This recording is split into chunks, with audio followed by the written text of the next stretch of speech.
Welcome back to another episode of Believe in TCU. I'm Zion Trammell here with my co-host Seth Dowdle. We've got a TCU baseball episode for you all today as they wrapped up their weekend at Globe Life Field, but we do have a couple special guests, some TCU on SI writers, Carson Wersal and J.D. Andress. Thank you guys for joining the show. Really appreciate it. These guys are TCU baseball experts. So thanks for joining, guys. One of us is an expert. One of us provides hottest takes. You know, it's a yin and yang situation over here. I'll let you figure out who's who, though. There has to be a balance, of course. Yeah. What's your hottest take right now, Carson? Yeah, give us the hottest take. Ooh, hottest take?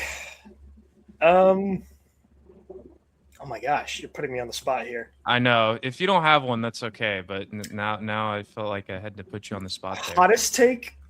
The Sunday game against Oklahoma concerns me. Okay. I think I'm sure we'll get into that a little bit later. Yeah. We could talk about the positives first, and then we can get to that loss versus Oklahoma. TCU goes 2-1 in a SEC schedule this weekend, taking on Vanderbilt. They won 5-4 in the opening game. They beat Arkansas 5-4 in what was basically a road game. And then lost to Oklahoma. I wanted to ask you guys first, just quickly, what was that, Carson, you were there, that atmosphere like with all the Arkansas fans? It's always crazy. I can't, it's insane. You know, somehow, so I've been to that game 3 years in a row now, and somehow, like, Arkansas fans keep showing out, and they keep, like, more and more keep coming to that event at Globe Life. And I'm honestly, no matter how many times I see it, I'm just kind of in shock at how well they travel for baseball, because I think it does kind of show how they feel about that baseball program in Fayetteville. Well, it's a credit to them too, because they've been through so much heartbreak that it's like, oh, absolutely, year after year, you got to respect it. At some point it turns into delusion, but yep. I mean, you love it. Yeah, that's all right. That's always an electric environment, though. Yeah, just don't hit a foul ball next to first base. Yeah, it is always crazy there. I'm curious. Yeah, why not? Because then Arkansas fans will start groaning PTSD from Oregon State College World Series. Yeah, don't remind me.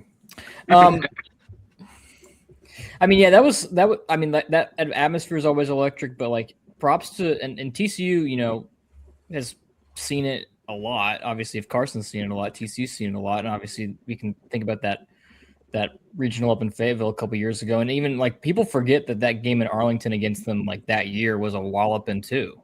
Yeah. Yep. And so it's kind of just this continued trend of TCU playing well in Arlington, at least against the Hogs. So that was good to see that continue. And, also TCU take care of Vandy. Yeah, TCU Arkansas has become a sneaky rivalry in baseball. Mm-hmm. Oh, for sure. It has. It's definitely a fun matchup every time those two teams get together. But wanted to talk about that Vandy win, 5-4. Crazy way that TCU took the lead in that game. I mean, a drop third strike from Noah Franco at a pretty bad pitch, and the ball gets away, and TCU takes the lead. But JD, I wanted to start with you. What was kind of your biggest takeaways from that opening day win for TCU? I mean, you had Tommy Lepore, who didn't have his best stuff. He looked a little shaky on the mound. Fastball ran a little bit flat compared to the numbers he's normally ran. But, I mean, he was still effective. He was able to settle down and control himself. That was a big thing last year, and he's talked about it multiple times, is that his emotions run high. He's a high-octane guy, so it's natural for him. So last year, sometimes he'd walk a batter or he'd get behind an account, and it would kind of snowball for him. And then this game, even though, he didn't have his best stuff, he was able to rebound after a walk, strike out the next batter, or after giving up back-to-back hits, he escapes the jam. Like, I think you saw a lot of maturity from Tommy Lepore from last year to this year, that while his stuff wasn't what you expected from him in his opening start, from a mental point of view, I think that was the sharpest he's looked in TCU uniform. Yeah, he looked good. Carson, what about you for Tommy Lepore? What are kind of your thoughts from his start, and what are your expectations for him for the rest of the way? Yeah, I think it's going to kind of piggyback off of what JD already said.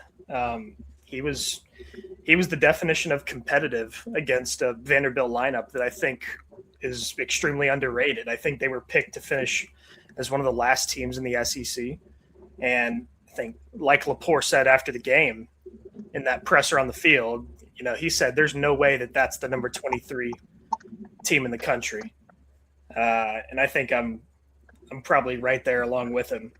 The biggest thing that kind of stuck out to me about his performance is that he was working behind in a lot of counts. So, and that's not something that he normally does. He's a guy that he's going to get ahead on you with his fastball, and then he's going to go to the off-speed stuff only when he needs to. But otherwise, he has the ability to overpower you quite a bit.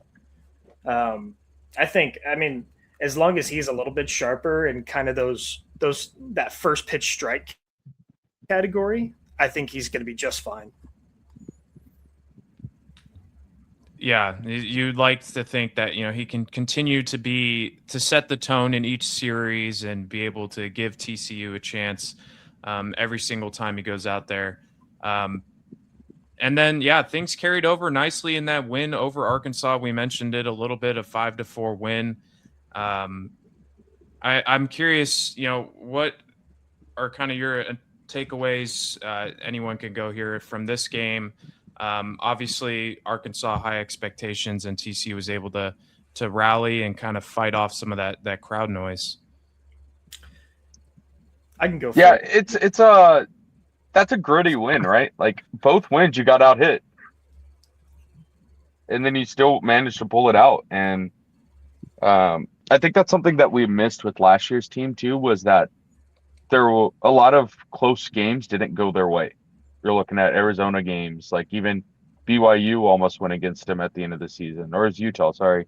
Like you saw a lot of close games last year that just didn't swing their way, and you saw that this time. You saw big time pitching. You saw Mason Brassfield come in and have a great game. Like you just saw a TCU team that knew how to close out 1-2 run games, which is what matters. And that's something that, it's early in the season, but it pays a big dividend as the year goes on. And you have a weekend matchup coming up against the number 1 team. Like games are going to be close then. So you got to see a lot of arms in that one. You got to see a lot of players that Sarlos trust. And it was the Chase Brunson game too. Like he's a big key player for this team. And so you just saw a lot of the guys that you needed to step up, and you saw them close out a game when it mattered, which is really great to see.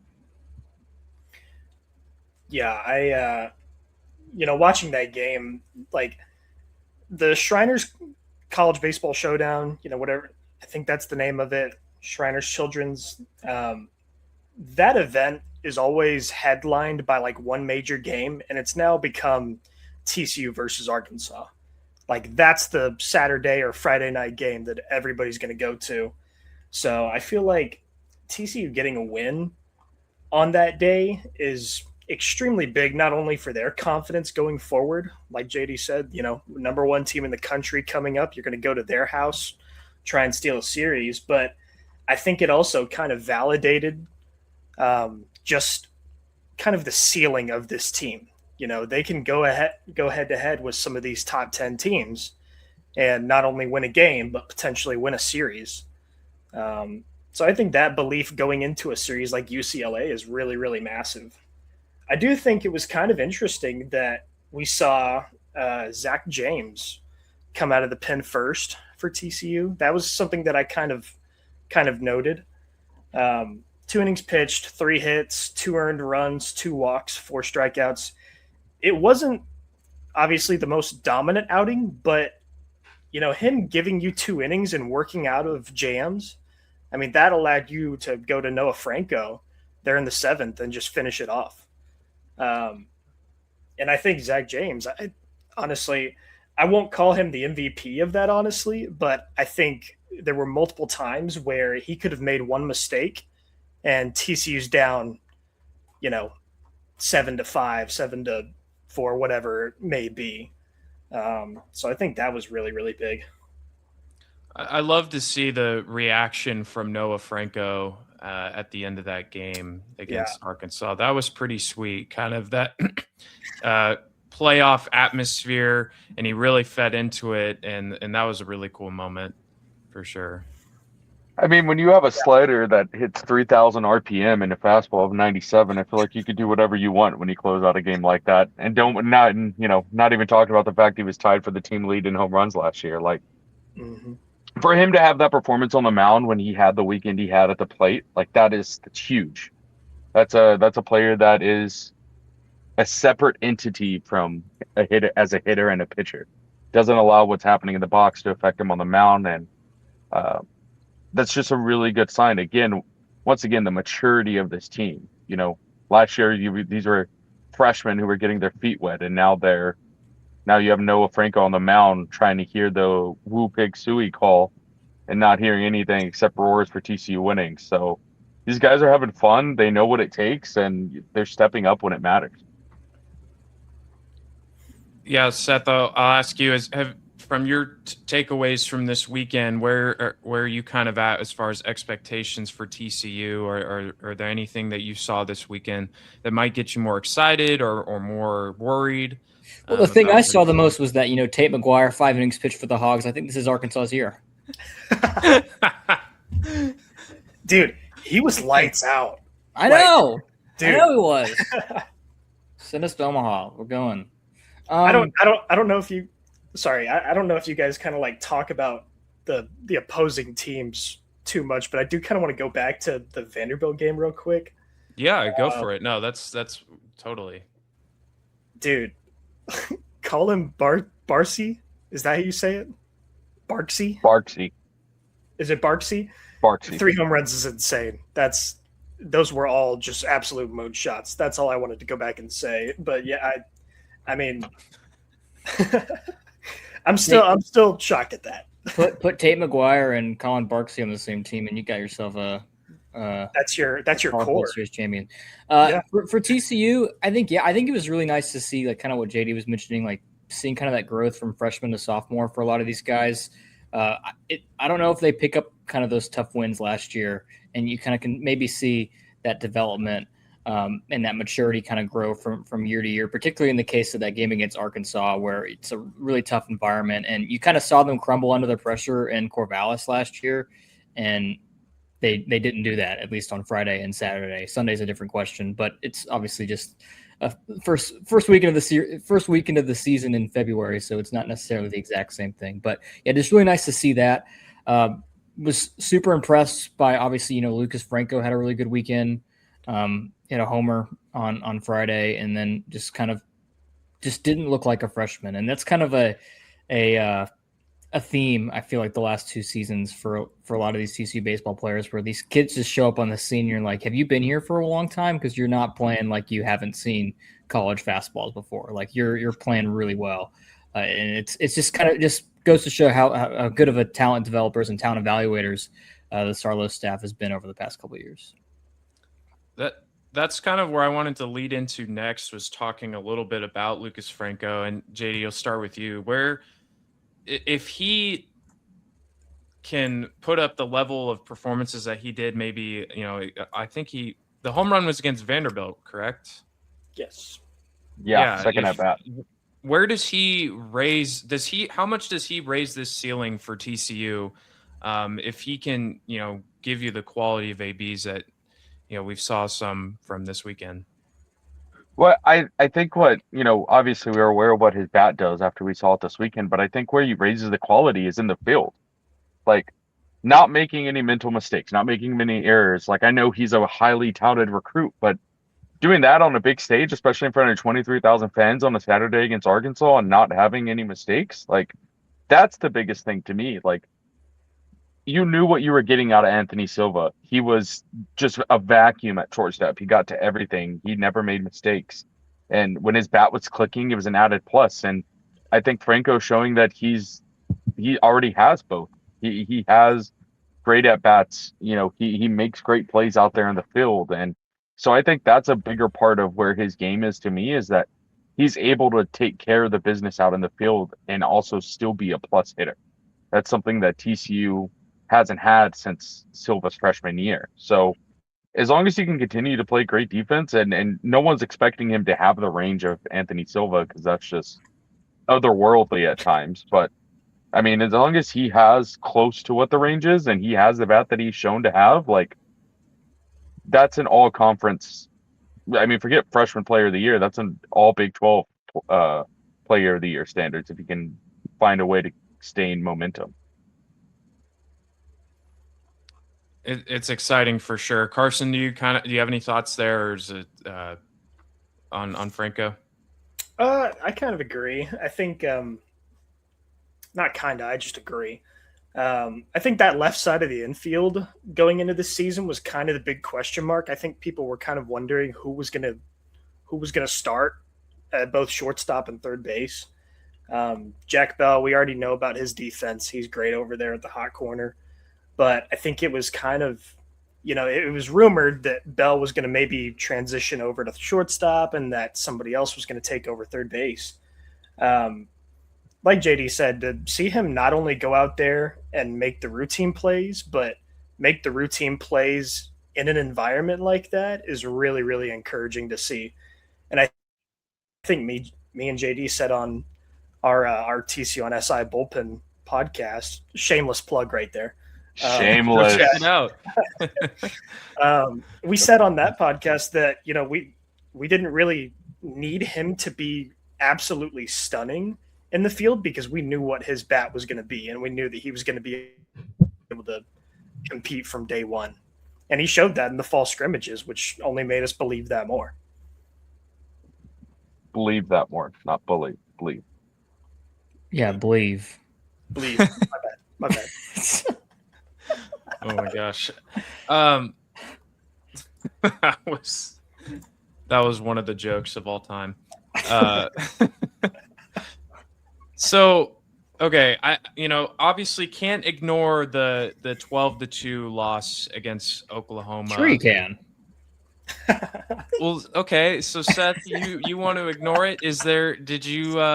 Are you at all like worried after that performance at all, or are you kind of taking away more of the positives? And then Carson, will go to you after that because it sounds like you might have some thoughts there. I mean, listen, Oklahoma had a heck of a weekend. They were like I don't know. It was like an invasion army. It was so, I don't know what I'm trying to say, but it was terrible. Like what they were doing to people. It was a crime in many states. Not in Arlington, no. And so you can look at it through that perspective, or you can look at it through the perspective of, oh, maybe this is where Carson's going to go. But like, hey, who's starting on Sunday? Is that kind of a question mark moving forward? I think you can look at it through both lenses and both of them be pretty reasonable. Since it's like a very limited sample size, I'll just kind of veer toward the side of it's one Sunday against a team that had maybe the best weekend of anyone in college baseball. But you could certainly see it as concerning. And I mean, obviously you don't want to lose 12-2 and get run rolled. That's not good either. But it is just one game, and you're bound to have a stinker at some way along. Like you're going to play 65 baseball games potentially, and there's going to be one where you just lay an egg. It'll happen. But Carson, is there a little more of a concern level with you with TCU after that performance? A little bit, and it's more on the offensive side. First off, I want to say that Cord Rager, whichever one we're going with, for Oklahoma was absolutely lights out. I mean, that is one of the more impressive starts that I've seen from an Oklahoma pitcher in the past couple of years. I mean, 2 hits, 1 earned run, 3 walks, 8 strikeouts. He had TCU off balance the entire day. And it wasn't necessarily like overpowering stuff. He's not throwing 98, 99 up there with, an absolute hammer of a curveball. It's that 92 to 93 range, a fastball that can kind of get up on you pretty quick. And TCU didn't really have a response for it. I do think that this is a scenario where it was kind of Oklahoma having a really good game at the plate and TCU having a bad game. But it is a little bit concerning that TCU's lineup, which is expected to be this absolute titan in college baseball, struggled to at least make contact on a frequent basis. That's the only thing I'm kind of getting at. I'm also with Seth here. Like, I'm not hitting the red alert button or anything like that. It's your third game and you're playing upwards of 50, but there's definitely something to be said about the 3 errors in the field as well. I think that was kind of big. That allowed Oklahoma to really control the game, and I think that's eventually what kind of just put it out of reach, is that TCU couldn't really respond at the plate or in the field. Yeah, it was a tough blow for sure. 33 strikeouts on the weekend for the offense. I think moving forward, you'd like to bring that down just a little bit. That'd be nice. A little bit, yeah, a little bit. The 12 walks. Sawyer Strohsnyder had 3 walks this weekend. Wow, that's Yeah, I'd expect to see that a lot this season, to be quite honest with you. They're going to be pitchers are going to be very careful pitching to him. And they weren't in this first AB of the season. He just cranked a home run. And so that to me was like, all right, well, we're due for a special season for Sawyer Strohsnyder for sure. Yeah, that was I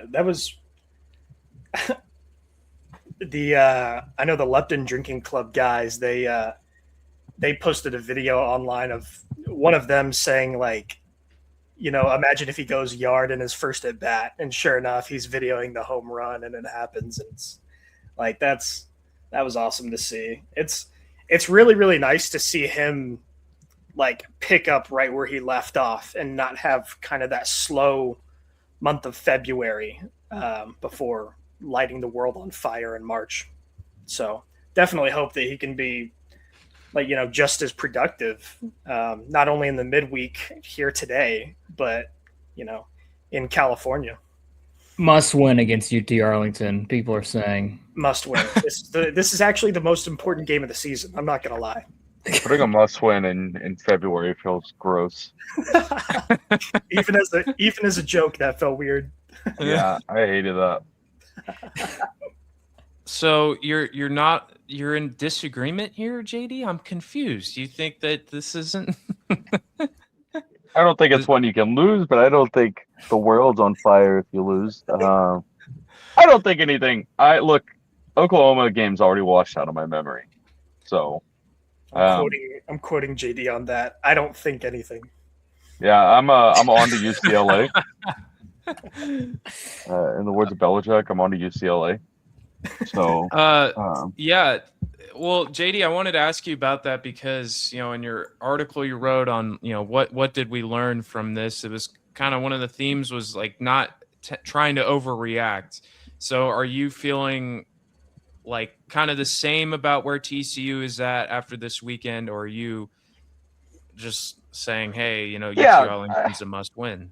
Like I wrote in the article, if I told you on Thursday TCU's going 2-1 this week and it's guaranteed, you're taking that 9 out of 10 times. The only time you're not taking that is because you want them to be 3-0.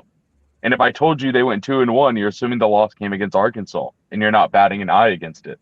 It's because the loss came against Oklahoma and because of how it happened that it seems like a bigger deal than it was. There's not really the start of a season doesn't matter. 2 years ago, TCU had their best start in program history and then missed the regionals. What happens in February doesn't make or break your end of the season. It only helps you find a momentum and find a way to establish a rhythm. So I don't think there's anything that causes any concern. Lance Davis had his first ever collegiate start. Baumler got in and he got rocked a little bit, had a little bit of a shaky start. This is still a team that Carlos is piecing together the bullpen. He's piecing together the Sunday rotation. Davis has the stuff. His numbers were there.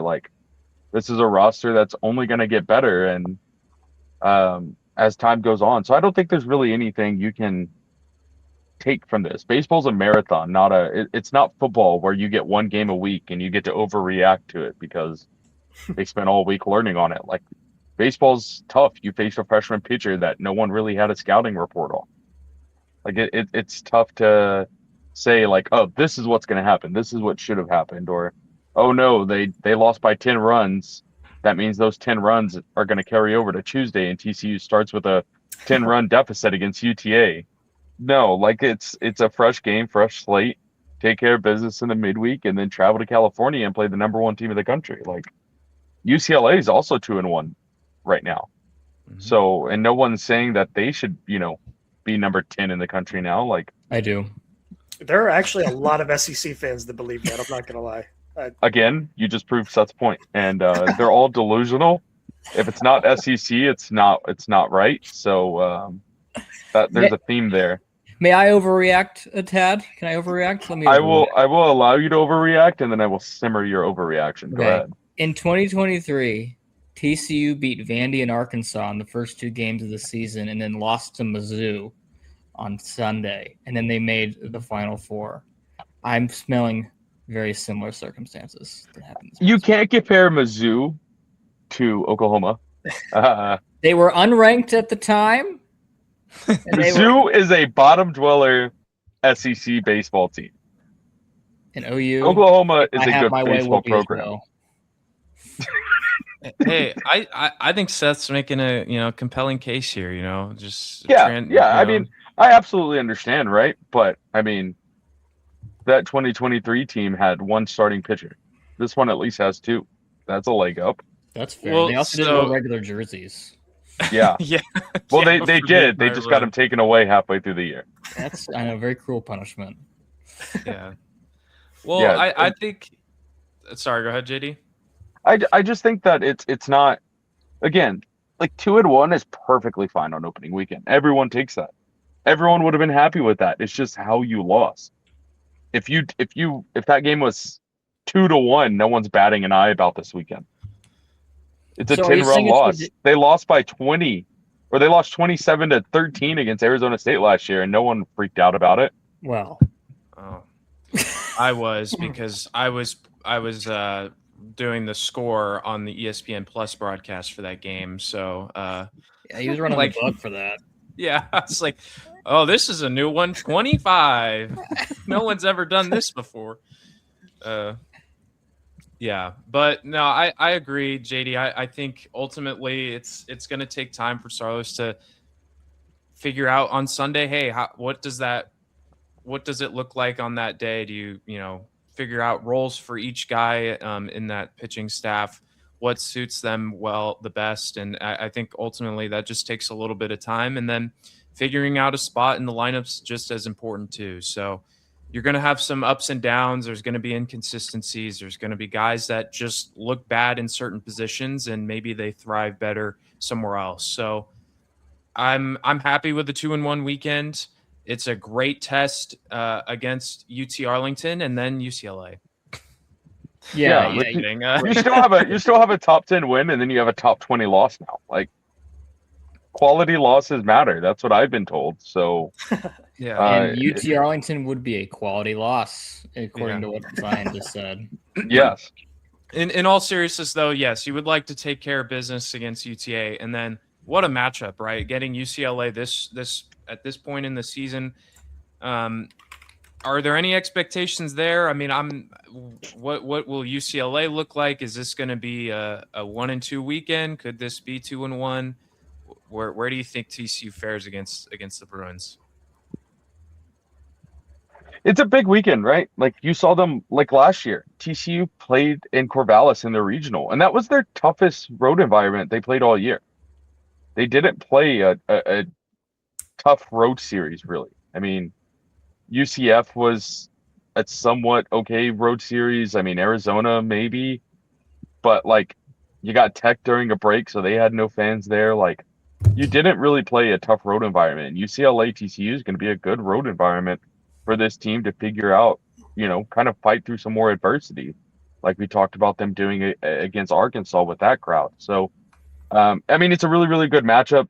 UCLA's already proven they're human. They're 2-1. And it's just talent on talent. It could be an Omaha preview. So what is this team? Does this team answer the call and step up when they need to against the best team in the country? And you know, a 2-1 weekend is a win. You don't need to like obviously you want to sweep, but you win every weekend series. You have a 670 winning percentage. That's what matters. If you win every series, you're in Omaha. Yeah. No matter what. You win every series, you're national champions. Yeah. Except if you lose to UT Arlington on Tuesday. No. We've decided that midweeks do not matter. Oh, true. I forgot. Yeah. When did we decide that? I wasn't part of that meeting. College Baseball Central told me that midweeks don't matter. Okay. Specifically, Noah Darling and Jake McKeever. Both of them have said. They both told he was me. He was like on no sleep. So does that count?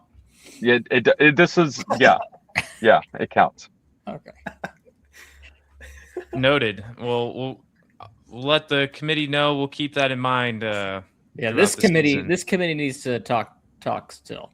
To show you how much midweeks don't matter, TCU plays Kansas in a midweek, and it's not a conference game, so they don't matter. Yeah, I'd just like to say though, just quickly, this weekend or this series against UCLA, potential like really elite jersey matchup. It's going to be glorious. Oh yeah, I'd love to see. And Friday nights under the lights on ESPN. And then you got to pay for your Big Ten Plus subscription if you want to watch on Saturday and Sunday. But yep. One thing that college baseball is making it really difficult to do is to watch games to start the year. Why would you want to watch your favorite sport, Zion? Come on. I thought Friday was on Fox Sports 1, by the way. Just FYI for a little program. I thought it was ESPN. They don't have rights to the Big Ten. Podcast. It is. Yeah, on I thought it was one. Part of their. Oh, it is. Yeah. Even worse. That's what it says on the TCU website. Even worse. Get Gus Johnson on the call. ESPN hates college baseball. Why would they broadcast it? Doesn't make any sense. Yeah. It's definitely a little frustrating for sure because I think the audience and I'm not going to go crazy into this because this could be another 30 minutes here, but the audience for college baseball has grown a lot. There's a lot more people. I mean, just look at the attendance this weekend in Arlington. It was really, really impressive. And it's growing a lot, and I think they need to make it a little more accessible for people to watch these big games early on in the season. It's a good chance for more eyes to get on this sport, and would love to see it a lot more accessible. But what do I know? At the end of the day, any final? I do, Seth. Yeah, you do. Thank you. I appreciate it. Any final thoughts here from TC baseball this weekend? Stay the course. I mean, they got the roster. They got the team to do it. I mean, this is. I've talked about it ad nauseum, but I mean, they have the talent at every position. Getting Brady Dallimore in there, who we haven't even talked about in the opening weekend, even catching on Saturday against Arkansas, like, yeah, it's a big deal. They reloaded. They're not a sophomore heavy team. They have the talent. Chase Brunson stepped up when it mattered. I mean, you saw the lineup continuously get switched. People get plugged in.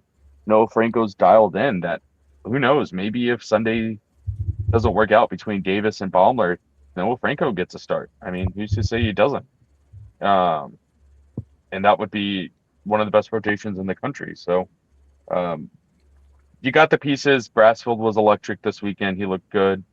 So, and you've got so many different arm angles out of the bullpen that it was already on display. Like, everything's working. Now it's just a matter of finding who Sarlos wants to go to win out of the bullpen, because he likes to keep a pattern, and and works for him.